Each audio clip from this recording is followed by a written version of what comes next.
Bonjour, à l'épisode de Dokidé aujourd'hui, nous vous présentons un sujet tabou, la trisomie 21.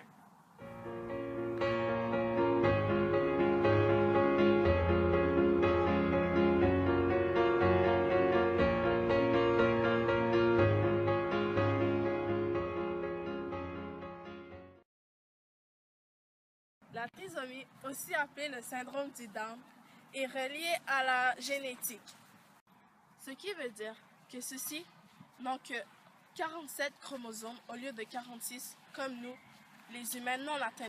La trisomie 21 n'affecte qu'un humain sur 770, mais tout le monde peut avoir un enfant atteint de la trisomie 21. Donc, voici l'histoire de Floricia Moulaja et de son frère atteint de la maladie trisomie 21, Louis Moulaja, son frère adoptif. Les personnes atteintes de la trisomie 21, comme Louis Moulaja, ont des caractéristiques physiques communes. Par exemple, les yeux bridés, un apaisissement du pli de la nuque, un visage rond et plus faible tonus musculaire, une grande souplesse des articulations. Cependant, comme Louis et tous les enfants, les traits physiques des enfants ayant la trisomie 21 sont influencés par le bagage génétique reçu de leurs parents.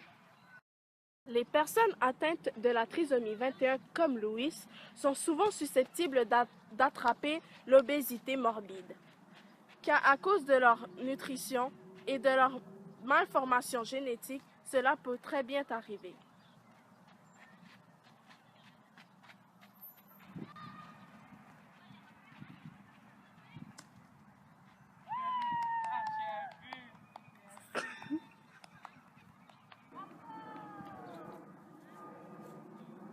Nous avons pu avoir une interview en exclusivité avec la sœur de Louis Moulaja, Floricia. Elle nous expliquera comment son frère vit dans la vie de tous les jours et quel est son rôle afin de satisfaire les besoins de son frère.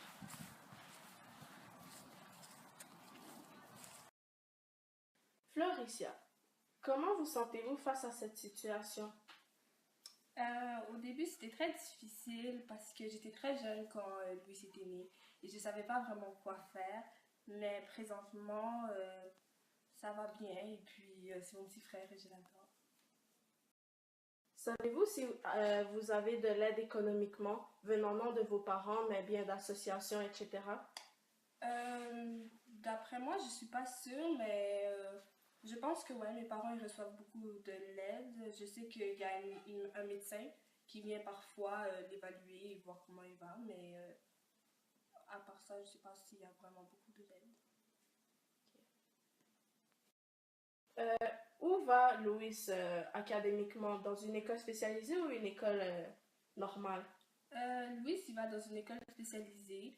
En fait, il y a c'est une classe avec un peu de jeunes. Il y a une enseignante.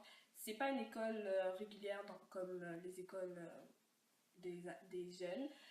En fait, eux, ils apprennent à écrire, à lire et ils font des jeux, un peu de groupe pour travailler leur travail d'équipe et puis c'est ça. Comment communiquez-vous avec lui? Est-ce difficile?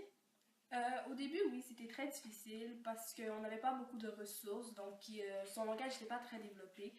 Mais avec le temps, quand il est allé à l'école, on a commencé à plus le comprendre un peu plus. Par exemple, quand il fait des crises, on sait comment réagir, etc. Et puis,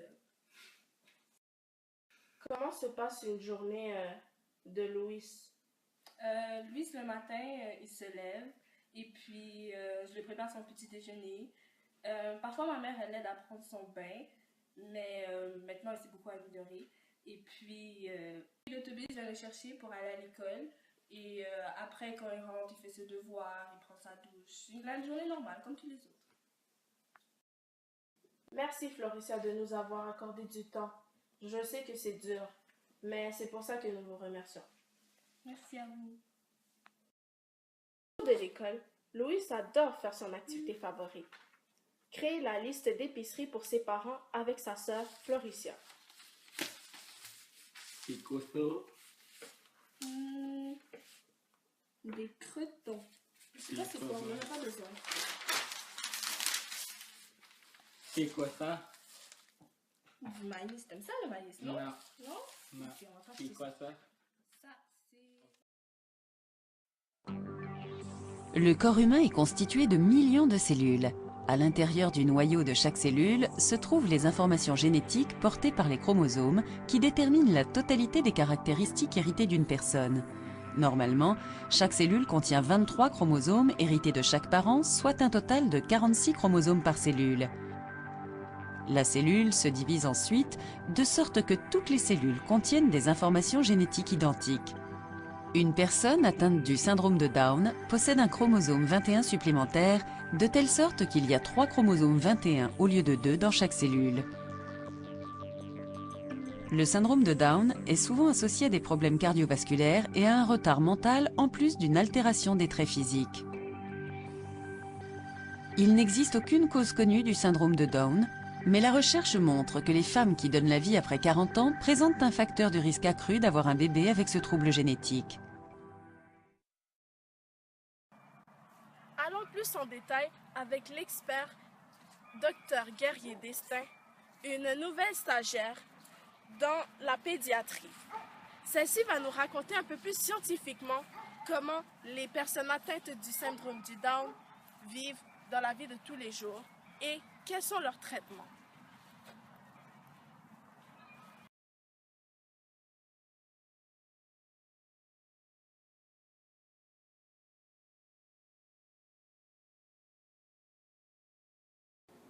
J'ai une formation de médecin et suis par conséquent profondément ancrée dans la problématique clinique.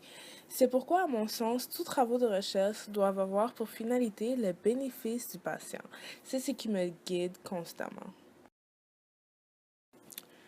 J'assume la responsabilité d'un poste nouvellement créé, celui de directeur international de la recherche et du développement. Ma mission est de coordonner l'ensemble des travaux de recherche de la Fondation en France, en Europe et aux États-Unis et de développer les synergies entre les équipes. Il est en effet indispensable de travailler avec toutes les équipes ayant le même objectif en mettant en place des partenariats. C'est ce qu'on appelle la recherche translationnelle. J'insiste beaucoup là-dessus parce que je crois vraiment que plus on a de cerveau, plus on a de chances de succès.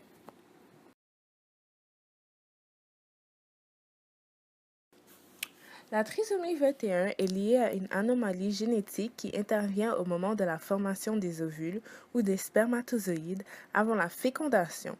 La fréquence de cet accident génétique augmente avec l'âge maternel. Toutes les cellules de l'organisme ont 47 chromosomes au lieu de 46 normalement prévus.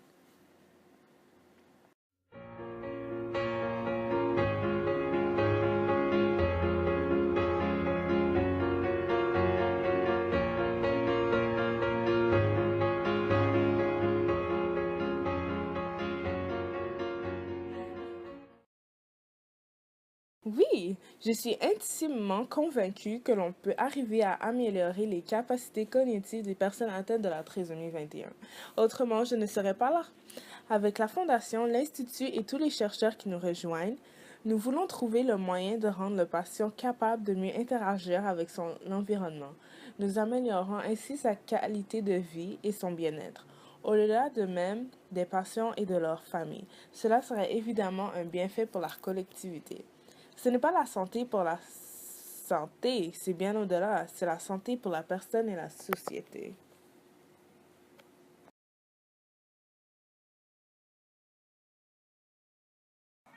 Bon, voilà.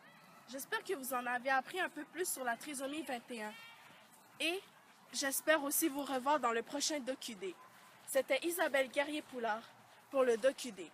Mais, si vous voulez avoir une exclusivité sur plus d'informations sur la trisomie 21, veuillez consulter le site internet trisomie21.jc.ca.